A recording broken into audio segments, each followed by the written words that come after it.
welcome to No Such Thing as a Bad Movie podcast. I'm April Atmansky, and I'm here today with... Justin Vroom Vroom to Clue! And... Oh, shit. Colin... Oh, man. Never mind. Colin Cunningham. Colin Bikes... No, Cars Suck. Cunningham. Yeah. Yeah, so this is my choice this week. I know, people are be clicking on this episode going, Justin got to pick a movie this week. And it wasn't me. No way, man. Yeah, this was in my list for a very long time. It was one of those movies that I kind of forgot that I had seen. I'm like, yeah, we should talk about Torque. Torque from 2004? 2004. Oh my God, that long ago? Woo. Yeah. And you can really tell. Not in a bad way. It depends what we're talking about. It's kind of its time in a number of ways. Very of its time, I would say. So Torque is directed by superstar director Joseph Kahn. Superstar, wow. Oh, he is definitely a superstar. Every big popular music video you saw when you were a teenager, April, was directed by Joseph Kahn. That's true. Yeah. He's I was talking about this when we watched the movie. Remember Mick G? He was the other big name music video director, and he also went on to movies, only he was somewhat successful, and Joseph Kahn, unfortunately, not as successful, even though his movies are better. Not successful at all in feature movies. Land. Oh, no. Anyways. And they only gave him one chance, which is weird because he continues to direct for Taylor Swift, for the Jonas Brothers, like all the biggest names in the biggest music videos. Joseph Kahn still makes, and they won't give him a Marvel movie. They won't, that's all he wants to do, supposedly. It's very strange. I'll post a link, when this episode goes online, but I listened to a podcast. It was probably from 2010.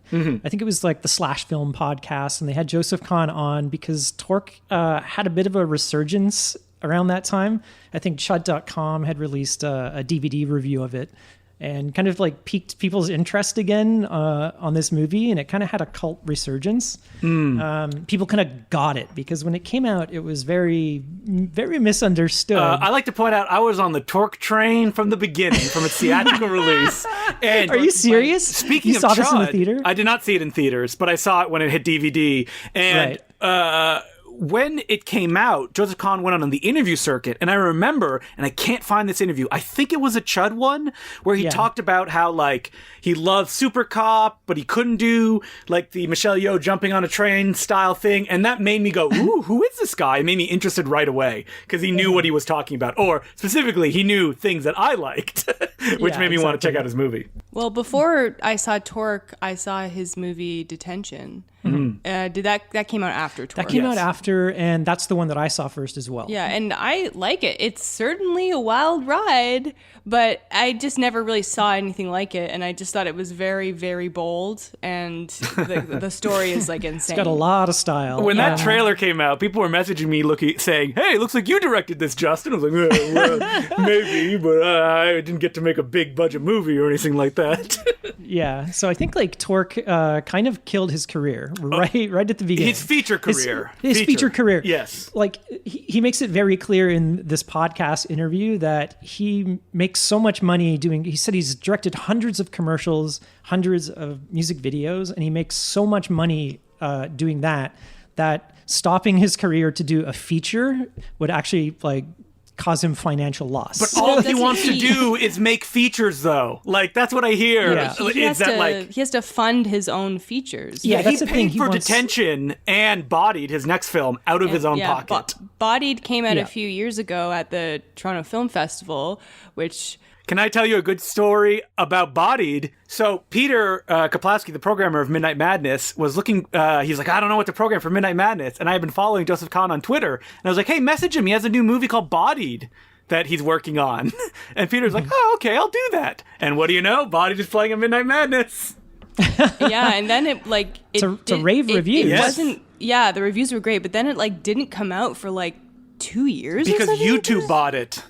That's why. He couldn't get a distribution deal. Yeah, nobody would buy it. I really wanted to see it. Well, he said studios. Well, he's very, very vocal on Twitter. Let's say this right now. That's one way to say it. About a number of things. He's very outspoken, but he say no more. He hates pit bulls. and not the rapper. Mr. Worldwide himself. But he would always like tweet about the saga of him trying to land a distributor for Bodied, and he just couldn't.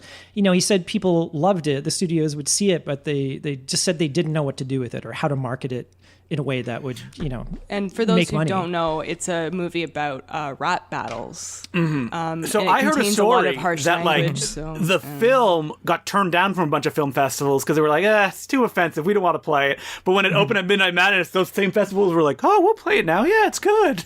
Yeah, it really took off because it got a lot of buzz from TIFF. And, so it seemed to work in his favor. So I can rent it now on YouTube, right? I think so, yeah. Yeah, it's on iTunes. Yeah, it's on iTunes now? Yeah. Yeah, it got dumped to Blu-ray as well on like one of those manufactured on demand, like photocopied cover Blu-rays. Oh. Well, I'm sorry, Joseph Kahn. Cause I've been sleeping on Bodied. I really wanted to see it. You should check it out.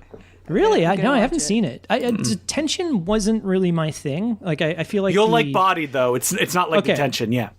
Yeah, it wasn't. Detention was just a little bit too much for me, it was style-wise. Very erratic. The energy was just. I wasn't in sync with it, and I just sort of. What's interesting about Bodied is that like it's a film that's very easy to misinterpret. It's essentially like the Starship Troopers of rap battle movies in some way. So they were the Nazis all along. Yeah, where it's like, oh, the white kid, he's the best and he wins and everybody's happy, but did he really win? Yeah. Okay. It's a little more contemplative than that, contemplative. But let's get back to Torque. Torque, another movie that people misread at the time. Well, I dismissed it outright because, this came out. This was 2004, so Fast and the Furious 2, I think, would have just come out this same year or the year before. Too Fast, Too Furious. A very good movie. Yeah, so it wasn't really... The Fast and the Furious wasn't the same Fast and the Furious that we know today. It was a very different franchise. Yeah, but you know back what? in those I rewatched that second one not too long. Actually, I had seen it for the first time, and yeah, it's not like the crazy, insane stunts, but it has the same. It's the same spirit and the same energy. It's the same silly dialogue. It's more of a normal movie. Stuff like I think I watched it with you, and I was like, "Oh wow, it's a very, very different." Which one? The franchise. first Fast and the Furious? The second. I'm just saying it's not that different. It's I really like the second one. It got crazier and crazier. Such a great love story. But anyway, between Paul Walker and Tyrese. Tyrese. Yeah. It's Tyrese, I think. I'm hungry. Yeah, so I kind of dismissed it. Torque came out and I had no idea what it was, and it just looked like Fast and the Furious on motorbikes. Yeah, I mean, that's how they sold it, too. It was produced by the same guy who did Fast and the Furious, Neil H. Moritz. Yeah, well, the bad guy in this movie is one of the lead characters from the Fast and the Furious, the very first one. So it's very confusing. Like, if any, preteen boy or whatever was like going to the movies or saw it on cable or whatever and would just see this and be like, this is what I like, supposedly. That's what the producers were thinking. Yeah. But that's not what Joseph Kahn was trying to make, unfortunately. So he says he turned it down a number of times, and the producer kept coming back, and they pretty much wanted Fast and the Furious on bikes. And Joseph Kahn said he hated the Fast and the Furious movies, and he hates motorbikes and has no interest in any of this stuff. So if he was going to do a movie, he'd want to do the piss take version of what that movie would be. I mean, this movie is essentially like, imagine there was a straight Torque before this. This is like the Torque 2, the new batch of Torque movies. Yes, except there never was one before it. All it needs is like lightning coming out of people. It's like almost a spoof movie, but it doesn't go far enough that you can tell. And apparently it's because all the comedy was cut out of it. That's what he said. But not all of it, but most of it. But I can't, watching it now, and especially for the first time when I didn't really know much about it, but I had known, hey, it's kind of tongue-in-cheek. There's no way you can misunderstand. People still to this day are like, this is dumb, it's for meatheads, like, it's bad. And it's like, is it a comedy? Was he in on the joke? It's like, dude, did you watch the movie? I know, but it's like, showgirls, people who thought like, that's a good comparison. Supposed to be like a serious thriller drama. It's like, how could you watch that and think No. it's supposed to be serious? It's Yeah. the most ridiculous thing ever. And this movie is like, it's that visually and in the story and the dialogue, especially the dialogue. Yeah, it's very kind of subversive in a way, and I think it was Joseph Kahn, you know, and this, he kind of butted heads with the studio, and I can see why, you know, they wanted to do one film, he wanted to do a completely different And he film. made his film. Yeah. He didn't get pushed around, and unfortunately, He did. It Well, ruined his career. Yeah, so I think he butted heads with the producer, and he just said that made him more angry. Every time they wanted him to pull back on the comedy and the goofiness, he was How like, would no, there have been more goofiness to this movie? Like, I want to see the rough cut of Torque. yeah, he me said they too. cut out like 25% of like all the comedy and goofiness. This is a short film. I think it's like 80 something minutes. yeah. I think it's like barely 90 or something like yeah, that. it works though as that at that length. It's I very mean, fast. if you want to know if Joseph Kahn is in on the joke, in the opening there's a motorcycle chase, and nobody notices this, but the motorcycle's parked to let through the truck from Steven Spielberg's Duel. Just to let people know that, oh, this is my first film. You know Steven Spielberg's first film, Duel? Technically not, but look, there's a truck from it. Nobody, like, that is such No, a I didn't. subtle film geek joke. yeah, I did not even get that. Well, Yeah. also, like later in the movie, our main character says, "I live my life a quarter mile at a time," which is the Fast and the Furious. What does that motto. even mean? I don't even understand. And then see, the thing is, he could have just said that, and we would have got it. But then the girlfriend says, That's the the stupidest stupidest thing I've ever heard." So it's like. It's almost like it's like, get it? Like, we're making fun I think it of would have been this. funnier if they had been like, yeah, and they're like high-fiving and stuff like that. He's like, say would it have been again. funny, I live my life a quarter mile at the time. No, I live my life an eighth of a mile at a time. Yeah. Quarter tank, whatever the fuck it is. Yeah, so the movie right from the get-go, right from the get-go, the first scene is like a spoof of Fast and the Furious It's a films. badass chase scene. Yeah, it's like, oh, two cars are racing in the desert, and then you know, there's sort of this motorbike pulls up behind them. They won't let him through, and then yeah, the two cars kind of like part ways, and this motorcycle just revs it and does like a wheelie right between There's them. a lot of wheelies on motorcycles. It's a lot of wheelies. Yeah, Is the that easy to motorcycles are do? doing a lot of things that these kind of motorcycles aren't built for. Nope. That's that's what I was wondering. We'll get to the jungle chase or like off-road chase later. That's another reason why it's so funny.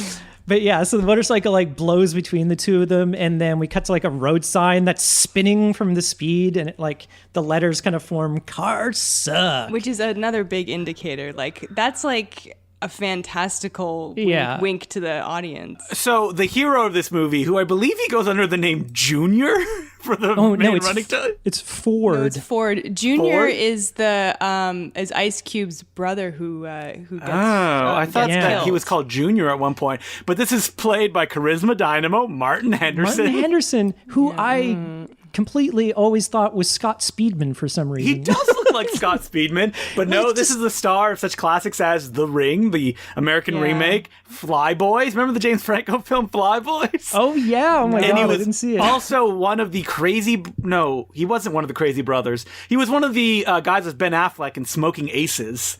The I did Joe see Carnahan that, but film. fuck if I can remember Smoking Aces. There were like 100 characters. I remember like Chris Pine was one of the crazy Mohawk brothers. Yeah, he's not. He's Martin Henderson. I think he gets his fingers blown off, but like I he can't lasts remember. throughout most of the movie. Yeah, nobody remembers that I movie. can't believe Ben Affleck was in that movie. I don't really even don't remember remember. that. He gets Yeah, Martin- killed off right away. That's the joke about that Martin movie. Henderson Yeah. is like he's like Scott Speedman in that he's he's fine. like a generic white man. He's very generic. Yes, very generic. Can you It's imagine like, if like wow, Adam okay. Scott had the main role instead? Oh man, that would be so good. He's perfect as the he the is. cop slash movie villain. But So this where guy, I just want to say where I fell in love with the movie is he pulls up to a diner and then the camera goes through a wall and it's like a practical wall that they Oh, built. Yeah. the cat wipe. There's a cat right in the middle and it goes meow.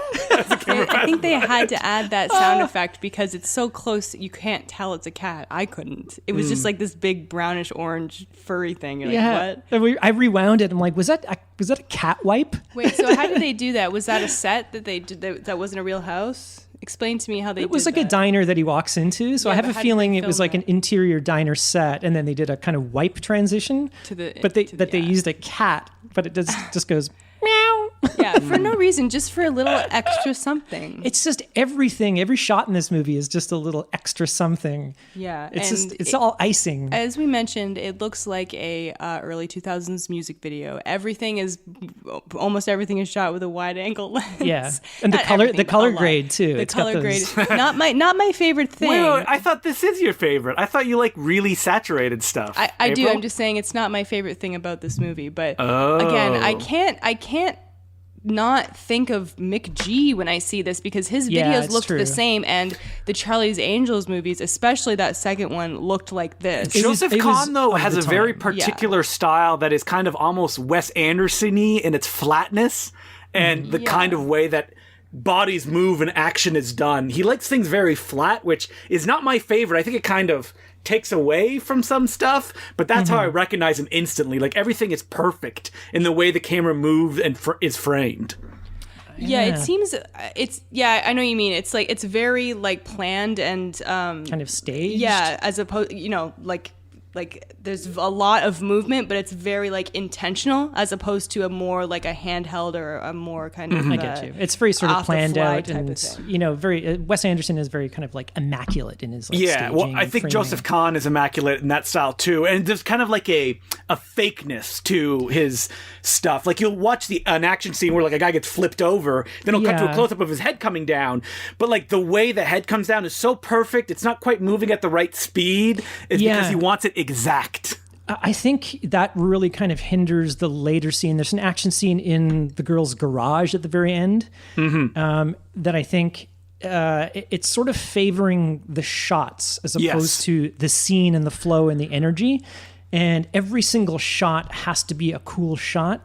And but there's no geography in that scene. There's and I'm sure no geography. That Joseph Kahn would argue the opposite, because I've heard him in interviews say that like he geographically edits and he thinks about it in that way. But I watch the movies and like I don't get it. Like, oftentimes it's very confusing. I think that scene especially is the prime example of that, and it just looked like a bunch of shots that could have been edited in any order. Yeah. It didn't look like any of them connected, and I wasn't feeling like the action, but it's like, every single shot has a lot of attention given to it. And you could sort of see him behind the scene, like, all right, this shot's going to do this. Does it connect to the next shot? I don't know, but the next shot's going to be really cool. It's going to be like this. And I did feel with some of the fight scenes, I could see, okay, they shot it at this angle, and then they also shot it wide, and there's a lot of cutting back and forth, as you do. But it seemed like it was cutting when it didn't need to. Well, I would disagree. I would say that he probably shoots very little coverage. Because I think that the way that he shoots is he knows how he wants it to look. Yeah. But it doesn't always play in real time in a way that's impactful. Yeah, as opposed to someone like Edgar Wright, I think, who does the same thing, storyboards. You can tell like every single shot is planned exactly. Can I give you a spoiler? I have friends that have been on Edgar Wright's set, and they said he shoots an insane amount of coverage. Whoa, really? I wouldn't have thought so. I know, you wouldn't think that watching his movies, but yeah, he definitely covers his butt. Wow. And I mean, if you are thinking of watching this movie and you like Edgar Wright movies, then you'll probably like this movie just because it has a similar kinetic energy. There's definitely a level of kind of show-offiness yeah, about the shots. I'm just saying, if you want to know what to expect, think kind of Edgar Wright meets Mick G. Yeah. Keep Mick G's name out of your mouth. No, I'm sorry I keep bringing up Mick G. That's not even a name. Come on. Does anyone even know who Mick G is? Yeah, he did Terminator. He did The Babysitter and The Babysitter 2 on Netflix. That movie just recently came out. Oh, a lot of people did not like that, according to Letterboxd. Oh, no, it's real bad. Yeah. Mick G became a Netflix guy. He also did, I think it's called, it's not The Rim of the World, or something like that. It's like a kid's Stranger Things ripoff for Netflix, like a feature-length movie. Yeah, Nobody likes that either. Listen, I love Charlie's Angels 1 and 2, and then Mick G died for me. Wow, so maybe we should do Charlie's Angels, because I was obsessed with those movies. Were you? In my youth. They're fun. Yes. I really like them, and I watched them recently. I never saw the second one, but the first one was pretty fun. Is really bad. No, the second one is good. The second one is like Torquish. No, I'm saying that's why it's good. Yeah. Oh, don't make me pick it. I might pick it for the next for the next movie. So wait, where are we in the plot here? It doesn't matter. So basically, he goes to the diner, and the two cars that he kind of blew through in the opening kind of pull up, and it's obviously one of the guys supposed to look like Vin Diesel. He's bald. He's got the tank top. He beats them up, and then his two friends show up. So he's kind of like in a biker gang of three. Just like. There's the, can I talk about my favorite thing? I'll say it right now because it's already appeared. Those sweet reflections in this movie. Holy, the reflections. There's a lot. I was like, are they all real? Or was some of those digital? You know? Some of those are definitely digital, but a lot of them are real. Well, you did a Twitter thread. I did. It kept going and going. I didn't even get them all. Like I was like, I'm not gonna. And I have crystal enough. Clear too. Yeah, it's like there's always like someone framed in like the rearview mirror or in sunglasses. someone's sunglasses, Yeah. or in Ice Cube's instance. This is like the Ice Cube when he appears, like his intro scene. He shows up in the reflection of a knife blade. That's really? right. Yeah. Wow. Well, he blasts, Martin, I'm trying to like remember his name. Martin Henderson, his name is Ford, by the way. in the Just movie. think cars, but he hates think cars. Ford Yeah. Fairlane, the Andrew Dice Clay character everybody loves. I was obsessed with that movie as a kid for some reason. Oh my God, we got to do that for an episode. I know. We haven't done that one yet. Go back to Michigan, asswipe. My hey. Hickory dickory dock. Oh. So Ford and his crew of two, which is Jay Hernandez, who played Diablo in Suicide Squad. Yeah, who's very, very. Who can forget Diablo? Well, you know what? We haven't seen Suicide Squad, but I looked him up and I was like, hey, he was Diablo. He's a very, very cute fellow. And then the other guy is William Lee, who I'm sure has done a lot of stuff. But he's got his gang. They blow down the highway and go past Ice Cube's gang. And I think blows off one of the guy's hats, so they're all pissed off and they just start chasing them, and there's a big bike chase on the highway. And then they have like a big confrontation, just like a, hey, this is my turf. Yeah. Get off. I run these roads. Yeah, and then- it's very silly. And then Ice Cube's brother like pulls out this big knife and he's like, come on. And then we see the knife blade, and then Ice Cube walks into the knife blade, like, so his face shows up in the blade. I'm trapped in the Phantom Zone. Help me. Wait, so what's Ice Cube's character's name? I think it's Trey. Cube. Trey? Trey, I think. We will Frank? never say that name from this point forward. He will What, always Cube? be Ice Cube. Yeah. Well, Yeah. his brother, which I didn't even realize was his brother until like the end of the movie. Wait, what do you think with the plot of this movie? Because it hinges thought on it his was- brother being killed. I thought it was just his friend. Yeah, Okay. Anyway, that's Junior. Yeah. And he's always mouthing off, and He's the kind of hothead of them. he's a And hothead. Ice Cube is like the leader of the. plays a the very group. similar character in Save the Last Dance for all you people who used to be preteen girls like me. I've seen that movie, which is a great movie. It's on Netflix. Got to rewatch that. It's good. The one thing I noticed is they're having like this bike fight that kind of starts with them racing down the highway. So they're kind of fighting as they're racing. Everybody is talking to one another like they can all hear over the revving engines. Haven't you ever just had a conversation riding your bikes and wearing helmets and stuff like that? And nobody's yelling, and it's not through, helmet microphones, because Ice Cube does talk in a helmet microphone later on in the movie, and it has like a microphone speaker sound. So they are just talking normally as they're racing down the highway on these like loud ass bikes. This happens constantly for the rest of the movie. Constantly. It's pretty funny. Yeah, and everyone in this movie looks like they're 80 yard. I was going to say that then they pull up to a bike festival of some kind. It's some sort of like street festival. God, the establishing shots for this scene are amazing. Okay, wait. I got to talk about this because this is like that fine line of like, it's a parody because it's so over the top of like women in bikinis and wide angle lenses, Yeah. like cleaning Kid Rock. Yeah, Kid Rock on the to set radio. Kid Rock. So this is like the fascinating thing about Joseph Kahn is that if you've ever seen him talk, and if you've even really seen his videos, he's a nerd, right? Like, Yeah. there's no getting around that. Well, aren't we all? And there was a very deep silence where I think that Colin and April were like looking in reflections. I was No, it was just just like a trying to tear. trying to defend all the nerds out I there. was looking into April's knife blade, and I saw my face. Yeah. Reflected. But like trapped. these, but like these but then shots he- are. Sorry, But go what he ahead. does is that he then has to be cool So it's like a weird like line of it's like a nerd being cool, and that stuff is interpreted by most of the population as just being cool. Yeah, exactly. Yeah, and I mean, there's shots of women in bikinis like leaning over their bikes like they're about to have sex. Yeah. And like there's like a wet t-shirt contest and they're looking at the camera like in a music video. Yeah. Like it's completely, wide angle lens. Yeah, I'm kind of laughing at it because I know, his intent, only because I've listened to him, in interviews. But if you didn't know that going in, people would watch this. This is really no different than any of those types of scenes in like the Fast and the Furious movies, or any one of those types of music videos, like a Kid Rock music video. Speaking of music videos, remember that music video that like a friend of a friend directed, where there were girls like pouring like motor oil on themselves? The monster truck. Yeah, it's it's somebody that Colin knows directed it, and it's like I think the person who directed that was not making a joke. No.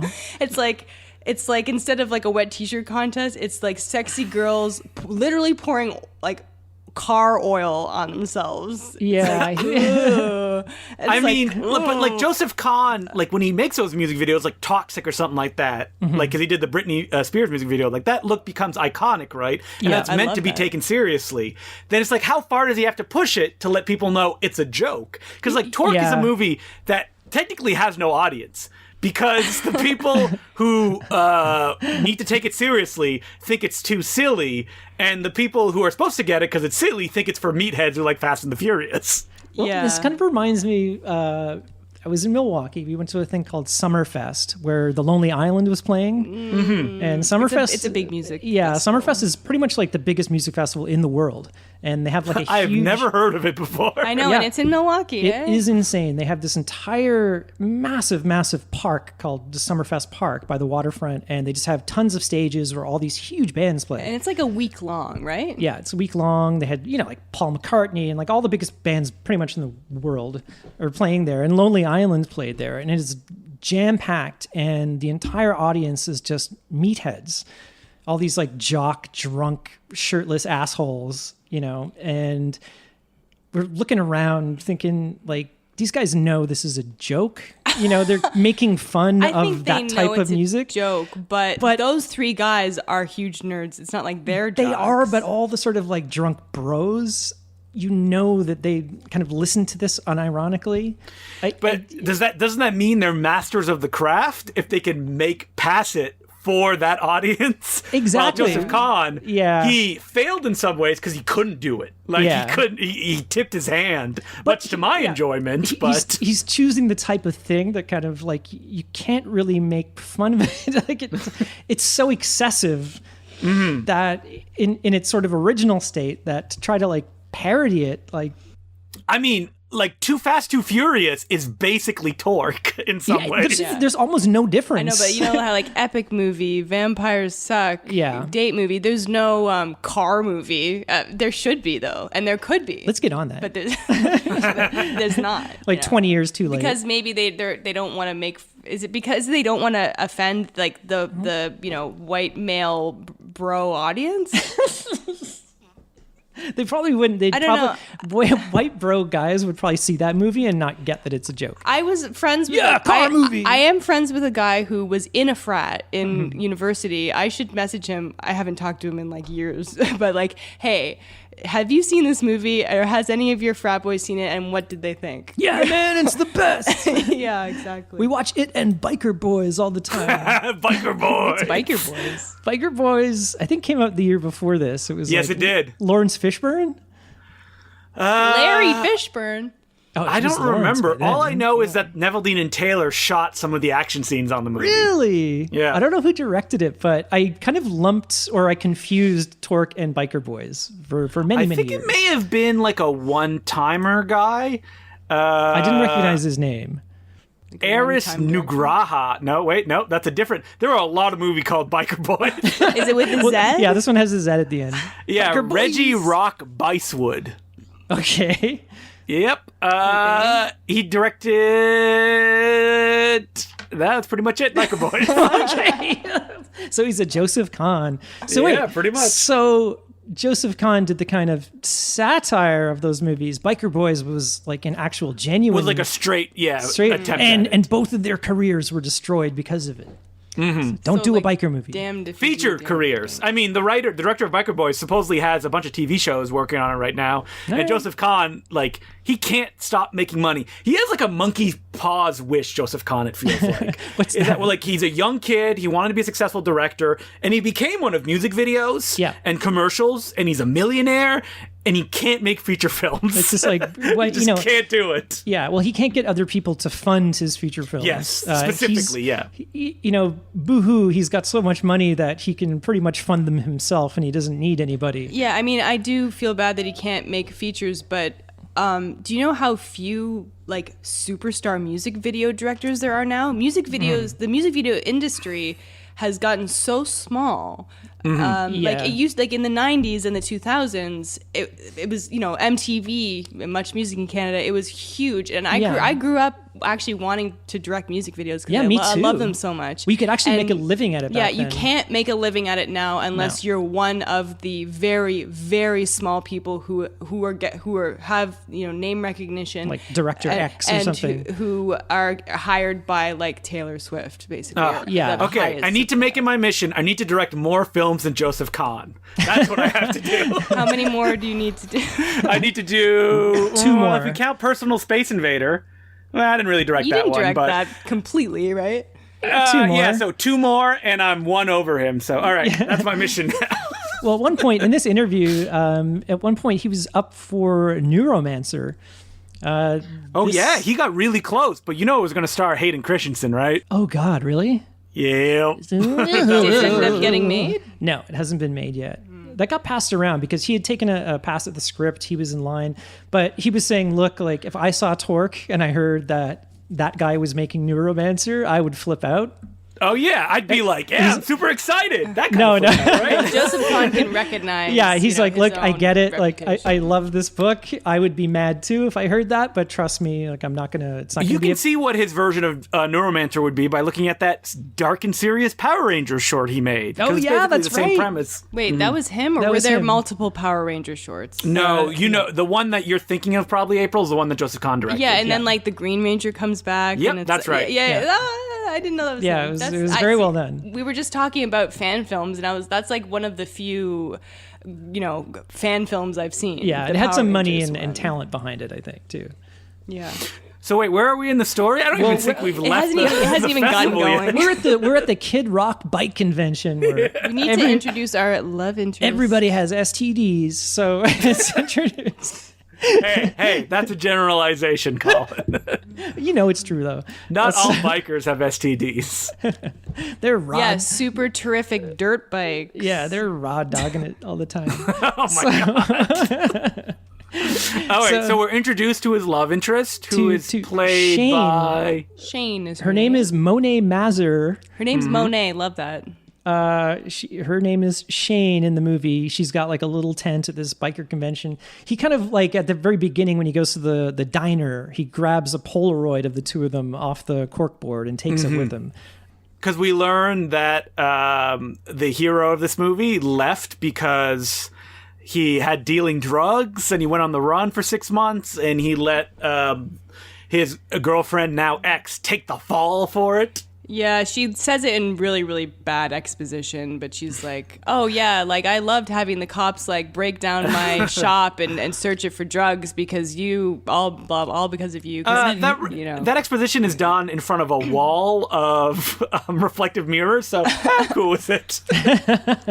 You gotta get it in there somehow, I guess. Yeah, so he was kind of like in leagues with this guy, Henry James, who we later find out, well, later meaning like in just a few seconds, is played by Matt Schultz from Fast and the Furious movies. He was the kind of he's like the guy. Fast and the Furious guy who didn't get to hang around and that they killed off in the 5th movie. Yeah, I don't really remember him other than in the first one. He's always a kind of skeezy guy that's, I don't know. What's the name of Paul Walker's wife. You would know, Justin. Oh, it's not Jordana Brewster's. It's not Jordana Brewster's brother? That's actually Vin Diesel in the movie. Oh, yeah. Oh, man. I'm so confused with the Vin Diesel family. Yeah. No. So who's this guy then? He's just like the skeezer in Dom's gang that, he's not too sure of Paul Walker, and you kind of think he's a bad guy. Yeah, I was looking at his credits. He hasn't done anything. So he did Fast Five in 2011, and then he was in Action Point, that Johnny Knoxville film, in 2018, but he hasn't done anything since then. I wonder if he has other issues in his life that have kept him out of the acting game. Or maybe he's just like, maybe directs music videos and he's very successful. Or maybe he just wants to be a school teacher. Who knows? He's got to pay for his own movies. He's great in Blade 2. He's part of the Blood Pack. Oh, that's right. Still gotta see those Blade movies. Oh, Blade 2's great. He does look like he could play a convincing, bro vampire. He's such a douchebag, and he's well cast. And oh my God, his haircut in this movie is just, you could spot it a mile away. It's like a mullet that was done by a child. But it's partially shaved at the top and dyed blonde. But it has all patches and holes and stuff where, it looks like a child did it. Okay, so he shows up and threatens our hero and his girlfriend. Don't forget, he is followed by, I assume, his girlfriend, played by Jamie Presley. Who might be the best character in this movie. His old lady, which every time they cut to her face, she's always licking her lips. And she doesn't say anything. Her tongue is never in her mouth. Yeah, it's always flapping or licking her lips, and or she's kind of tonguing her lip ring that she has. Which is how you can tell it's not real. And she's a bad girl because she's got anime hair and lots of eyeshadow. Yeah. It's not just the makeup and the hair, it's the outfit. It's just completely leather everything. Leather gloves, leather pants, leather bra. This gets so hot. Yeah. It's way. I'm just sweating the entire time. Yeah. I mean, I appreciate the look, but it's so her look is so over the top. It's comical, just the way. And then she acts like she's the biggest badass who ever. Which is he's slapping her ass and stuff. It's I can't even get into it. Yeah. Anytime Matt Schultz, or Henry James is his name in the movie, anytime he's manhandling somebody, it always cuts back to her licking her lips. Yeah, so is that your favorite thing of this movie, Colin? I'm turned on by violence. No, I'm coming to my favorite thing. Well, it's later on in the movie, but Henry James shows up and he's the bad guy. So basically it's implied that he gave Ford these two bikes to look after. And the bikes were, I think the gas tanks were stuffed with cocaine or something like that. It was meth. Crystal meth. Yeah. The biker's drug. Yes. And so he stole the bikes and hid them somewhere. And now Henry James wants his bikes back. Yeah, see, what I don't like about this movie is it's confusing that there was all this plot that happened before the movie started. If that was maybe in the movie, I would have maybe understood it better. I was a little confused about all these goings on with dealings and also I don't mind that the characters have history, but it's this all happened before the movie started, and now it's we got to get the bikes that have the drugs in them. Where are they? And then it happened in the first Torque, April, the one that took place during Christmas. This is the second. Yeah, this is Torque 2, the new batch. Yeah. So basically, we have three gangs. We have Ice Cube's gang, the Reapers, the Reapers. We have our hero Ford and his girlfriend and his two bros, and we have Henry James. And then he's the Motorhead, metal. Got a big gang of mean guys. Yeah, they're all the Harley driving guys who listen to Motorhead. Mean guys. That's our gang name. I can think of. Mean Dudes. The guy that looks like Theon Greyjoy if he, gained 100 pounds. Yeah, that's someone out there. That's his number 2. But so they get face to face in this shot, and it's so funny. This is a shot, it's right out of Fast and the Furious, but they are face to face. They're 2 inches away. Yeah. It looks like they're going to make out. Well, speaking of Lonely Island, they made fun of that on an SNL sketch, like probably around this time, where like Andy Samberg and some other guy, they're like 2 inches away from each other, going like, "I don't think you can handle the heat," or something like that. I only recognize one A Lonely Island sketch, and it goes, "What you say?" So that's a great one too. You're not a Lonely Island fan, Justin? I'm a huge Lonely Island fan. I used to watch them. I watched the pilot on their website in like Real Player when they put it out there. Oh my That was like God. before they did their songs and before they were on SNL actually too. Yeah. Oh, good. Back in the Channel 101 days when they had, was it Yacht Rock? Yacht or Rock something like that? and Yeah. House of Cosby. Yeah. That was Justin Roiland. That's for Yeah. those comedy nerds out there. That was great. Yacht Rock, if you haven't seen it, they're all on YouTube, I think. I think I've only seen. Did we watch all of them that night, or we watched like 3 episodes? I think or there's only something? like 6 episodes. Oh, anyway, it's really funny. Really, really funny show. And we listen to Yacht Rock unironically very I often. love Yacht Rock. How would you watch Yacht Rock ironically? No, we listen to it like the actual The genre music. of music. A lot of blue-eyed soul around this Wait, house. is Kenny G considered Yacht Rock? I'm trying to think of. No, you're thinking of Kenny Loggins. Oh, Kenny Loggins. That's what I'm thinking. Kenny of, G is the clarinet saxophone player or whatever. That sounds like Yacht Rock to me, isn't it? Oh man. No, but Chuck Mangione, I think it might be Yacht Rock-esque. Would he fall into that? It's he's on the cusp. Yeah. I think. People are like on their keyboards now being like, well, actually, Yacht Rock is. I mean, you already like Hall & Oates, and they pop Oh, up. I And love they Hall & pop up Oates. on Yacht Rock playlists all the time. Oh, they're like the kings of yacht rock. Them and Michael McDonald Michael. Yeah. from the Doobie Brothers. So Anyway. getting back to Torque, we got to jump forward here because we're already 50 minutes into this episode. Oh my God! Wait. So okay. So we haven't there's- even gotten out of the first act yet. Yeah, we got. So Henry James basically wants his bikes back. We're doing the opposite. We do of a the movie. We're slowing down. We do a CG zoom right across this landscape into like this that's the industrial best bar. shot. Yeah, it's so funny. There's a lot of those in this movie. Yeah. So at this Henry James and his guys like ambush Ice Cube's brother Junior in the bathroom, and then they strangle him with the chain from a motorcycle. And why did they do that? Were they just like sending a message? I think they're trying to frame Ford and his gang Oh, right. for this murder. And also, they probably wanted to sick like Ice Cube onto Ford. Yes, that's what they were trying to do. So yeah, a big part of this movie is him trying to prove that he's innocent of killing Junior. Yeah. So so they strangle him, and one of the running threads is really funny. Is Ford's trying to prove his innocence by showing that the sprockets they sort of imply that motorcycles. It's like a bullet. It's like a fingerprint.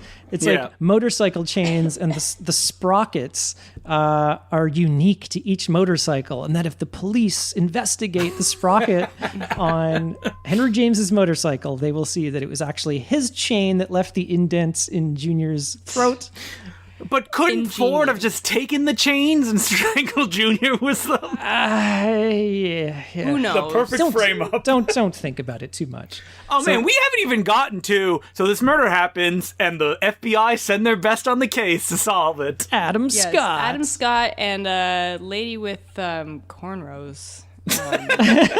It was the style at the time. And the black Hummer that they're driving. So they're like these cool, not your regular FBI investigators. Well, he was playing characters like this at this time in like every Did you know movie. that Adam Scott and Paul Rudd were roommates before either of them became famous? Really? No, but I could see that. I mean, they And worked Paul together. Rudd got Clueless, and Adam Scott is like, guess I'm going to be a loser who co-starred in Hellraiser 4 forever. I got to see Hellraiser 4 And now. he was. No. Oh, just Adam Scott plays like a debonair, like Louis the Fourth kind of guy. What? I've never Yeah. seen him play anything like that. He always it's not he always good. plays this type of character he plays in this movie, which is well, at least when he plays like villains, which is kind of like very like an asshole who's kind of like nerdy, and he's like overcompensating for his shortness and his villain in smallness. Step Brothers, right? Yeah, that's him in Step Brothers. He's kind of like an aloof douchebag. And then now, and a little bit after that, he plays a lot of like put upon, down on his luck losers who are actually, he's actually really cool if you get to know him. Yeah. You know. But We he's call funny, that but the party down Adam Scott. Yeah, exactly. exactly. But anytime he like is introed in any one of these scenes, you see like the Hummer door open and then his feet step down and he's wearing these like green chucks. So that are it's like very worn. he's cool. He's like chewing gum. He's just like His hair is all gelled up in the air. Yeah, and he's wearing like a t-shirt. He's wearing Do like a kids still gel their hair? do men? Yeah, I'm pretty sure they do. Yeah. No, I don't think. I mean, No? I don't personally, but No, yeah. They always ask me when I go to get my hair cut. They're like, "You want me to gel this, Baldy?" And I'm like, "No, it's fine." Well, you have long curly hair, so it could take some gel. they say But products. I want it to be spiky in the air, like 2004 era Adam Scott. That's not happening with you, Justin, unless you straighten it. Yeah, you got to get Like a some poodle. products. My guy always embrace goes, the "Oh, you want poodle. product?" I'm like, no, I don't want product. Well, you know what? Maybe guys are gelling their hair now. I mean, now it's like short on the sides and like a coif on top. Now it's But like when me and pomade. April were teenagers, every boy had gel in their hair. spiky Yeah. hair. I remember when hair gel came out. This was like the first, I'm not even. What was it before We then? drove a buggy up to the corner store and asked. I remember the first time my brother came home with this tub. This is obviously in the early 80s or mid 80s, and my brother came home 30s. with a Wait, tub. 1830s? Or? Shut up. My brother comes home with a tub of Dep gel, and it was like a tub. You had to like, it was like a tub of cream cheese, and you'd have to pull the thing back and then stick your fingers in and pull out this big wad of gel, and it was blue. I was like, "What is this stuff?" And he's like, "It's the newest thing. It's hair." Were you in a commercial? No. Like, everybody's It's the doing newest it, Colin. And then I ran my fingers through my hair, and it did like a little like spin. Whoa! Well, dude, And all these girls like came from off screen. Yeah, I had You're one on a each beach arm. Suddenly, speaking Joseph of Kahn is directing. Speaking of commercials, I'm gonna tie this into the movie because one of my favorite things, this you'd say this is the product placement in this movie. wait, are you jumping all the way to the end, April? No, I'm not. I'm jumping to the middle, where there's the Doritos scene. Do you guys remember gas this? station? Yeah. So they're at the gas station, and Diablo is eating Doritos, and it's so like perfectly framed that it's like, if you put it a little lower and held it like a normal person, you wouldn't see it. Yeah. But it's literally like the gag from Wayne's World, and that's why it's so funny. And then they're doing it on purpose because obviously they need product placement, but they're like, let's have fun with it. It's kind of a gag. That's one of my. Don't you mean the gag from Return of the Killer Tomatoes? Because they did it first. I only saw the first Killer Tomatoes movie. I'm sorry. Well, you got to see the one with George Clooney in it. Oh my god. Yeah, this one is this gag though. When he's at the gas station, he's eating the Doritos. It's so funny. We rewound it a couple Rewound times it 3 times. because he's kind of like talking. They're trying to figure out their next plan, Yeah. and he's eating these Doritos, and then he kind of lowers them off screen for a second as William Lee kind of walks behind him and sort of steps to the side, and then he lifts up his hand and he's eating Doritos. And he lifts it up in such a funny way that I'm looking at that. I didn't realize that in the foreground, Diablo is like, hey, where'd my Doritos go? So he stole it, but it was out of frame. It's hard to describe, but it's just perfect, like, visual comedy. The timing is amazing. And then, Did you Diablo. guys go and grab Doritos afterwards? No. Yeah, it's just like, I'm in the mood for Doritos. Well, later there's some great Pepsi Mountain Dew product Well, placement. I have a story about that when we get to it. I just that wanted to Joseph Kahn has say, talked about. I'm pretty sure PepsiCo owns Doritos, and like it's all the same company. Quite possibly. Yeah. So anyway, we get back to the plot, and Ice Cube is now. Oh no! How dare you! Oh, So Vanilla Ice is leading his I feel like gang. I've said that already. God. Oh yeah, we're talking here about Cool as Ice, about a cool motorcyclist played by Vanilla Ice. Okay, well, we'll do that movie at some point. Motorcyclist.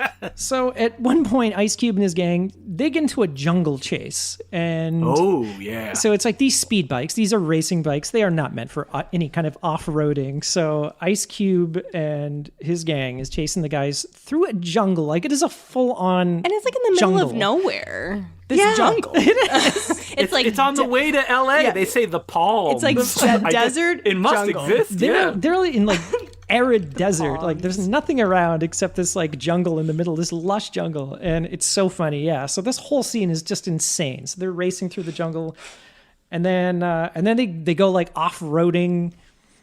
They're like going, and then they go on. Yeah. Now training. This is my favorite part.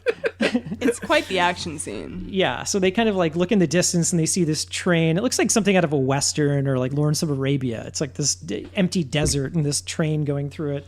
And so Ice Cube breaks off to chase Ford, and they're racing along this train. And what is it, like a kind of downed, I don't know, like a crane or something that's just happening? Oh, you're talking about the shot where it goes under the train tracks? Well, it's like how they jump onto the train. So it's like a ramp. Oh, it's like a ramp. It's like a sign that fell or something. There's something. It's like a crane or something that's lying at the side of the track. So that they jump up this thing, and this scene is just insane. The green screen is working overtime. It's not horrible, but whatever. So yeah. We'll get to expressionist touches in the climax of this film. Oh my God. So yeah, they're chasing each other along the length of the train, and then Ford jumps his bike down in between the trains and is kind of hanging out there.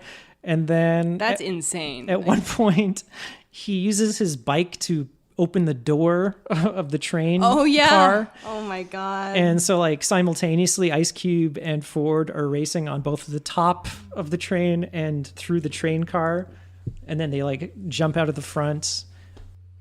But this is the shot that I was talking about, where, didn't you guys notice the shot where the camera goes underground to look up? Oh yeah, to like the slats of the train. That's right. Which is an impossible shot. Yeah. But it's just like an expressionist idea. Yeah, it's insane. Like every shot in this movie is just like that. It's like, okay. But the funny thing is, this scene is something. If that was in a Fast and the Furious movie now, we wouldn't blink an eye. At it. Yeah, you'd be like, boring. Yeah, but back then it's like, where are the tanks? Back then it's like, to make fun of this kind of stuff, this is the type of thing we would do, not knowing that it would just get more and more ridiculous as the franchise. Well, went on. I mean, it's making fun of it, but he's also having fun with it. Sure, absolutely. Because, like, you know, he loves Hong Kong action films, and it's basically the kind of stuff you'd see in those types of movies. Well, what about that Doom movie, that Bollywood movie that we watched? Wasn't there a similar scene? That's right. That has a big train scene. He was like, was he like sand right surfing? at the beginning too, I believe. Yeah, that was Doom 2, I believe. Yeah, it was.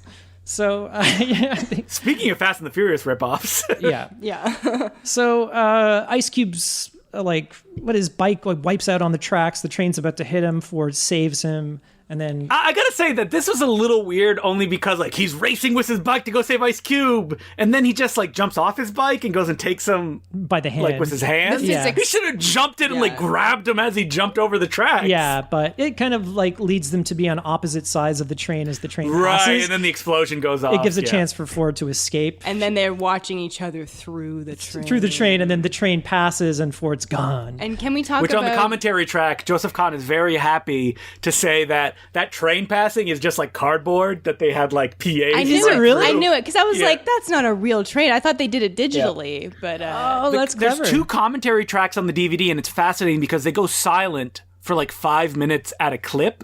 And anyone who knows commentaries know that means that the studio came in and edited some liable stuff they said. Yeah, it's like you can't say that publicly. Yeah. Mm-hmm. So that's funny. True. Yeah, so like so Ford disappears, and then this is such a bizarre shot. So it cuts to this kind of establishing shot overlooking the desert, and Ford and his gang are kind of hiding their bikes in this cave, it looks like.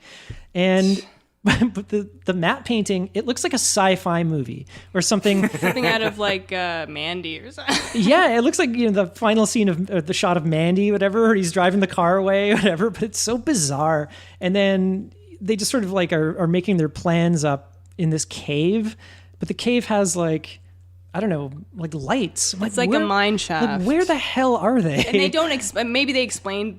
They don't. I missed it. They don't. It doesn't matter. It's some all gang. about style. Yeah. Man. So they're riding their bikes out, and you see all these like mining picks to the side of whatever. So I guess it's like an old mine shaft that still has power for some reason. Doesn't matter. And we passed right by, or it's about to happen, the appearance of the real star of this film, Dane Cook. Which was like, were they like, we need a funny guy to do 2 scenes? He's hot right now. So I believe this is a couple years maybe before the Dane Cook-assance. Oh, well then then they were just like, get random comedic actor. And he's not even really doing much. No. What was Dane Cook's like big famous bit that everybody loved as a comedian? No idea. Things that he like ripped off of other people. From Carlos Mencia. I remember he was like just like one day he just like blew up, and he was his I comedy mean, was, like, who could everywhere. forget him starring in Employee of the Month with Jessica Simpson and Dax God. Shepard, Oh boy. Yeah, and then he was in, aka like, Mrs. Mr. Kirsten Bell. yeah, and Yeah. he was in like Better Luck Chuck, Good Luck Chuck. Yeah, I don't know. That's apparently one of the worst movies ever made. I don't know anything about him or his comedy. Who, Dane Cook? Yeah.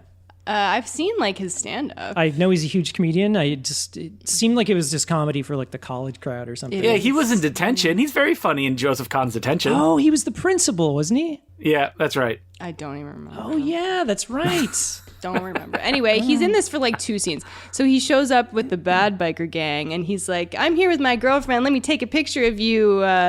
What's her name? The scary chick. Oh, Jamie Presley. Jamie Presley. China is her name in name's the China. movie. Really? And then they're like, Yeah. "Oh, let me like punch you and like take your camera." It's just this Yeah, but little it's a scene. classic Joseph Kahn. Like, he punches him, and I believe the camera flies up Yeah, in the air, yeah. and then in the same shot, he catches the camera Yeah, in shot. it's a little Looney Tunes, but it's pretty Yeah. funny. And then like they're driving away in a car, which is like, I thought they came on a motorcycle, but whatever. I guess they rented a car. He's basically like this rich douchebag who drives like a yellow Porsche, and they're kind of Yeah. like they're like wannabe bikers, and he's And then like, "Hey there's- man, nice hog." We can't go through every scene because there's like 10 more action scenes we didn't even mention. But there's a Yeah. car scene. Yeah, so there's a and big highway chase. A car ends up flying through the air and landing squarely on Dane Cook and his girlfriend's car, and they're like, "Whoa, get out!" And it's like perfectly like aligned. it lands like to straight crush it, down, yeah. which is I mean, really that's a funny. really funny gag where it's like Adam Scott is driving. Oh, we didn't point out the best shot of this movie, the which key. is Adam The Scott key. with a giant key. Yeah, It's hard to describe, but basically it's supposed to be a close up of him putting the key in the ignition. from the ignition's POV. Yeah, so Yes. they made a But- big and, key. and to like sell such a close-up shot, the way they did is they gave Adam Scott a giant key That's a that he really would good push idea. forward. That's what they Yeah. did in Bram Stoker's Dracula. Yeah. Yeah, usually if you see like an object really close to camera, it's like a giant version of that object if you want something in the background as well. Yeah, just for but if like you look at like a still of it, like you can see Adam Scott's tiny hand. he's holding on this he's giant key. holding the hole of the key where like Yeah. the clip would usually clip But onto it's so or fast, something. you might not notice it. Yeah, you don't really It's know. so yeah. There's so many throwaway shots in this movie that you're like. I mean, if wow. you took a shot every time there was a split diopter, Yeah. you'd be dead 30 minutes in. Yeah, you're like there's just throwaway shots that are just a few frames where you're thinking like, God, there must have been a lot of thought that went into the shot and effort. It makes the whole movie kind of overwhelming. It is overwhelming, because yeah. it's so much, and it's not like so much that I'm like annoyed. I mean, I'm not, but maybe somebody might be. You just need to be pacing these things out, and I feel where every single Just like, shot is go, a money go, shot. go, yeah. It's just hard to. That's Don't you mean pacing it out by grabbing 2 cans of Monster Energy and downing it as you watch it? That's kind of his style. Okay, we got to get to the climax. Yeah, so there's a big highway chase. They hide out in like a NASCAR truck, and then Ford and his girlfriend break out. They steal the NASCAR, drive down the highway, and then end up going back to Shane's garage. and there's a Yeah, big, and they like- make up with Ice Cube in an amazing Yeah. sequence where they hold guns to each other's head. Yeah. And Joseph Kahn, to motivate a camera move, has helicopters fly through frame. This is insane. We loved this. And I again rewound it, and I'm like, there's Yeah. no way that's an actual helicopter. No, that's a Compton helicopter, I believe. I swear It to looked God, real. it looked real. It's The really. thing is, though, I wouldn't put it past Kahn The, to like the CG in do this that. movie is very recognizably CG, Yeah. so there's no way. the camera move Okay. keeps going back and forth, and then every time it cuts back and forth, there's another like helicopter going like the other way It's now. clearly in the circling. background. I'm like, that is the most expensive friggin' like dolly shot. You know what I mean? It's just insane. Okay, so the final coup de grace, I don't even know what that means, is we're going to get the final confrontation between the bad guy and Ford. But so he like brought the bikes that have the drugs in them. But Adam Scott shows up first because he was going to have him show up and bust them. Bust Henry James. It turns out Adam Scott, he's in with the bad bikers. He's a bad guy. Seen this coming. Yeah, so he shoots. Not the Scottster. Well, first, the very beginning of this scene, in Shane's garage, they're all kind of like eyeing this motorbike that's in the middle of the garage. And they go on to talk about it. And it's apparently the fastest motorbike in the world. It goes from... Yeah, and you know it's fast because it's called Y2K. By the way, this same thing happened in a Fast and the Furious sequel where they have to go to Abu Dhabi and steal the fastest car that ever was. It's the same. I love that sequence. That's when they jump buildings. Yeah, that's right. Which will happen years later after this. Yeah, that's the James Wan one, I think. Yep, it is. Yeah. Fast 7. But this motorbike goes from 0 to 200 in less than 10 seconds. I thought he said... Why would you want to go that fast? You know, if you're like drag racing or something. Your liquids would come out of your body. Yeah, like your arms would like pop off your body and just keep going with the motorcycle. You wouldn't be taking it to get milk at the corner store. You know, this is... yeah, I would. I'd do it real fast. It is a racing bike. So yeah, that's just sort of planted at the beginning of the scene. And then there's a big action scene in this garage. Chekhov's Y2K. Well, yeah, Adam Scott, obviously, he pulls the betrayal. He shoots his partner, the girl with cornrows. Not cornrows. No, my favorite character. And then, I mean, the real, like, cool part of the finale is the two girls get to fight on motorcycles. Yeah, so, well, first Bike foo. First of all, the garage gets blown up. Yeah. Henry James takes off. You gotta blow it up. There's a lot of fun fighting gags that are just incomprehensible in the sequence. This whole sequence is just... I don't know what's going on. Yeah, you can't figure out what the hell is going on. It's really terrible. And so the garage blows up. Ford steals the fast motorbike to take after Henry James. And then Jamie Presley gets away and Shane goes after her. Yeah, and then it's like the Battle of the Babes. Yeah, you get these like two simultaneous action scenes. So... the battle of, bike foo, Joseph Kahn really wanted the joke that, like, they put themselves in front of two signs and it says Coke and Pepsi but before they, like, go at each other. Can't do but that. Coke wouldn't let them. Yeah, so it's just like Pepsi and Mountain Dew, my favorite pop. Yeah. This is really fun. Dew. Yeah, so they're fighting. It makes you impotent, guys. Don't drink Mountain Dew. Oh, that's remember that old rumor? They said that it had spermicide in it. What? That's really? like a really that was an old wives' tale. Yeah. No, it was like a playground rumor. Huh. Yeah. Yeah, not true. Oh, okay. Coke started that rumor. Yeah. Dirty Coke. Did Coke ever have a Mountain Dew equivalent? I'm sure they did. I think about it was Mellow something Yellow? called Mellow Yellow, but that didn't. Oh, is that really what it come was? out in Okay. Canada until I don't later. know. That doesn't sound very extreme to me. I think I'll stick with the Dew. Yeah, Mellow Surge. Yellow. But I just want to say about this chick scene. Jamie Presley doesn't talk in the whole movie, and then at the very end she says, "You messed with the wrong chick," and then she gets kicked off her motorcycle, and the girl says, "What does she say? No, you did. You did." It's so it's like anticlimactic. But also, that's a real like. Okay, we shot like 10 different versions, but we'll come up with something better. Yeah, on the day. But I wanted to say that like Jamie Presley off the bike looks like the coolest badass that ever badassed. She's just like the it girl, and on the bike she looked scared out of her mind. And I know that obviously a lot of it was shot with stunt doubles, but the scenes that was her, she looked really like completely uncomfortable, which is fine. I'm just pointing it out because it was funny. She wasn't licking her lips in this scene. Yeah, no. Yeah, she was licking her lips in terror. Yeah. And then, after that scene is done, we get the bike chase between the fastest bike in the world and Henry James. And I guess the other fastest bike in the world. Yeah, because the other bike keeping up. He is struggling to keep up with Henry James just on his regular Harley. And I guess there is one shot where he presses the NOS button and we get like the nitrous. But yeah, and then it goes through the tank and then comes out to the back of his head. Yeah, this scene is absurd. It looks like... So this scene was always going to look fake, right? So I'm curious, like, what were the different levels of fakeness that they had it at? Well, Joseph Kahn said that he wanted it to look like a video game. Yes. And Okay. and it Oh, does. it does. It does. It sure does. Clearly, they're just on green screen on these motorbikes, and the camera's going around them, and like the world around them is moving super, super fast. It's blurry. But even like the music is going higher and higher and higher, and it starts to sound just like an 80s video game. Like, I mean, Yeah. if people may want to make fun of this, but like, look at the nitro scenes in Fast and the Furious. Yeah. Those look terrible. yeah, it's really. It was a choice, and while Yes, it looks it was a bad, choice. I think I think it looks very funny. hilarious. it's very funny. Yeah, it's really funny. And I think that's the end. Is there any conclusion at the end? Yeah, I think The end of this chase scene, when it cuts to real life footage through It's an very explosion, jarring. you literally go like, "Whoa!" it's jarring. Yeah, it's very jarring.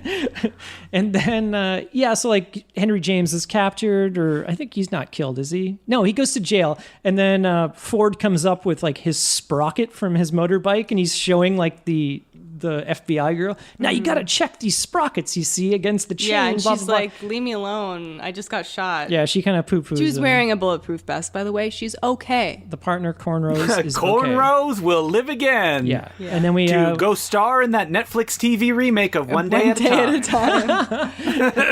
and then we end, the bike Ford and his gang ride off into the sunset to the sweet tunes of Nickelback. Who So this has to be a joke, right? Yes. Like, although I don't Nickelback know. was popular at the time, though. I don't know. By the way, will I you never be my hero? I never got to say what my real favorite thing about this movie was, which is the new metal, and there's a lot. God. Oh, there's so much new It's metal the in this more movie. alternative new metal as opposed to the gothic new metal, although there is plenty of that too. It's more I would be Incubus. fascinated. I'd be fascinated to know, does Joseph Kahn like this kind of music, or is he just using it ironically? I think he's probably like everything in this movie is doing it ironically. It was popular at the time, though. Even Nickelback was. I think this is before. Were they a punchline yet? I don't think so. Yeah, but he probably I mean, if hates this this ended music. with a Creed song, then I could be But like, he's all a right, pop he's having music. a He's a larp. pop music director, so it's not like he thinks He that is. pop music is. Yeah, but he doesn't have to bad. like But just any of that 'cause he- stuff. I don't Yeah, know. what Colin said is like he doesn't have to like that stuff. Like he may respect the artist and stuff but that may not be what he enjoys. yeah, Yeah, listening Fast to. and the Furious was popular, but he hates those movies. Well, at least now, Mm-hmm. like that song choice at the end is it makes you laugh. Oh, it's Yes, hilarious. it I does. thought it was Theory of a Dead Man. Does anyone remember that? Oh, you mean the Nickelback cover band, Theory of They're a not Dead a Man? cover band, but they were a similar band. I think they might be God. Canadian. I'm not sure. Who knows? Anyway, it wasn't them. It was Nickelback, and it's that song. Someday, somehow, we're gonna make it alright, but not right now.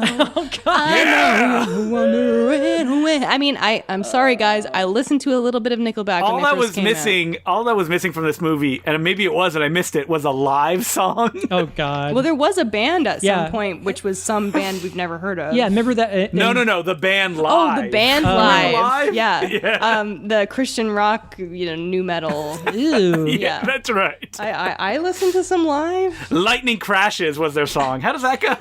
Christianity is cool. Live? They had a song, something about jumping in an ocean or something. Nah, I forgot. Doves of peace. Peace. I'm gonna look up some live after this podcast. Anyway, My dad was a big fan of Live. I don't think Your it was dad because of was? its Christian roots. they got a lot of My radio. dad was, Oh, yeah. They so were he one of didn't those know? secret Christian bands, like Creed. Were they? Oh, okay. Not that secret. Like Creed. But like My dad was a fan of Creed too, so oh no. Oh, geez. Was my dad and April listening to the same music? Maybe he's a secret Christian. yeah. Yeah, no, he Oh, definitely is No, not. yeah, they had, you're right. They was like, this is what it sounds like when doves. No, that's just that. That's Prince. No, there was See no. my I got it. I butterfly, got it. sing I got it, it. Can you baby. Come, hear my the baby. Come, my dolphins baby. cry? See Oh, yeah. the road Do you rise see up that, to meet us. Yeah. You may have you hear the female night. Love will lead us. She will lead us. I see. This is all in my brain. There you go. Anyway, yeah, I liked the music. Obviously. But it's no Queen of the Damned. No. I man. mean, I listen to Music-wise. that album What every is? year on Halloween. I'm gonna have to pick that movie for my movie. Yeah, pick it for that'll be our Christmas movie, Queen of the Damned. No. The Queen's a dress like she does every year at Christmas, but it's Queen of the Damned. Yeah, and it's always damned. Anyway, yeah, so that's the end of you Torque. guys have any other thoughts? I mean, I wish Joseph Kahn could make more movies, but like we said earlier, I think he's a very passionate guy, a very angry guy, very outspoken, who doesn't like playing by the studio rules when it comes to feature-length stuff. I don't really blame him. He did say he pretty much burned his bridges with the studio at this point because he was so pretty much like, fuck you, I'm just going to do what I want. Yeah, and I mean... He said, fail on your own terms if you're going to fail, so he did. I do appreciate that, because even though this movie was obviously butchered by producers in the edit, I feel like most of his vision is on the screen. Yeah, he said about 75%. Yeah, and I can appreciate that. And we love it, right? Yeah, it's very, very entertaining. It's great. Love it. Obviously, we'd all recommend it. Totally. It's available on iTunes. It's on iTunes, but has a stereo sound mix for some reason, which kind of sucks. Don't know if it ever got a 5.1. This would benefit from that. It definitely got a 5.1. There's no way. Then iTunes it's really was weird. Screwing us. Yeah, man. Well, I'll bring you my DVD. I have it on DVD. It looks like the Blu-ray is out of print from what I could see. Yeah. But I'm sure it probably doesn't go for that much. I wonder why. This feels like a movie that like a Blu-ray boutique label like Arrow would pick up and like release. Is it like sure. too new for Arrow? I don't know. No, they've done that kind of stuff before. Like they did Pop Star. No, that was Shout Factory. Never Stop, Never Stopping. Oh, really? Did it? Huh. That's a funny movie. Anyway, Yeah, this would be perfect for that sort of thing. Torque from 2004. Check it out if really you can. Fun. It's really fun. It's good. It's great. And if you want to email the podcast, we're at nosuchthingAsABadMovie@gmail.com. Twitter at No Such Thing Pod, and we're on patreon.com/No Such Thing As A Bad Movie. If you donate $5 a month, you'll get a bonus episode every 2 weeks. And next week, we're being real topical and talking about the Cloverfield movies. Oh man, that new Remember one. those? Yeah. Also, I just wanted to say we got some new art for the podcast. Corey Trim did a really great piece for us, and it's now our new thumbnail. Yeah, I love it. And there's lots of really fun references in there. He's on Twitter at Legendary Heroes, I believe. He did a lot of great stuff, so check him out on Instagram and Twitter. And I just wanted to thank him again for the lovely, lovely work. There are so many references in that image that I did not even get. Yeah, them we all. were trying to figure out like a few of them. Like, what's that? What's that? It took us a while, but we got them all. It's good. It's But really fun. Thanks, Corey. There's some from older episodes that we forgot that we even reviewed. Yeah. Those movies. Like I think that the Triclops is in there. That's an older. okay, Triclops. And if you want to tweet at me, I'm at April Admansky. You can follow me at DeClueJ on Twitter. I also host a podcast, The Important Cinema Club, and Bay Street Video Podcast every week. And I just want to plug that by the time you hear this, there's a whole bunch of new stuff at GoldenNinjaVideo.com, so check it out. And also, because we do this every 2 weeks, on December 12th, I will be hosting a holiday movie mind melter. I did one at Halloween of horror films. People seem to like it, so I'm doing another one. And now it's going to be all holiday-themed movies. What weird Christmas and or other December holidays will I dig up? Well, you'll have to check in to find out. Follow me on Twitter for more information, and that's where I will tweet out the link of when it happens on December 12th, starting at noon. So that'll be like a 12-hour movie marathon on Twitch, right? Yeah, 12. People are like, do 24 again. We'll see. Oh, I just said 12, but I was like, whoa, What about like a 24? Thanksgiving themed? How many movies about Thanksgiving? No, not gonna happen. There's lots that you can watch. I mean, Thanksgiving is Thanksgiving is over by the time people listen to this. it's- They could have watched Thanksgiving 1 and 3. Well, not There is American. no 2. American Thanksgiving. Home Sweet Blood Home. Rage. Blood Rage. Yeah, American Thanksgiving. Not happened yet. Yeah, that's right. It's in a few days. It's a few days. By the time this comes out, it's happened. They will have listened to it. Oh man. You can follow me on Twitter, Sergeant Zima, SGTZIMA. That is all. And that's it. Stay safe out there. And please have a safe and, if you can, socially distanced Thanksgiving if you're American. And we'll see you next week. I'm April Atmansky. Whoa, what was that? Trying out some new sign-offs. Some new lines? Well, catch you on the flip side. Mine's Justin the Clue. I don't have a catchphrase, but I'm calling Cunningham. Smell you later. Don't have a cow, man. And remember, Keep my shorts. remember, there's no such thing as a bad movie.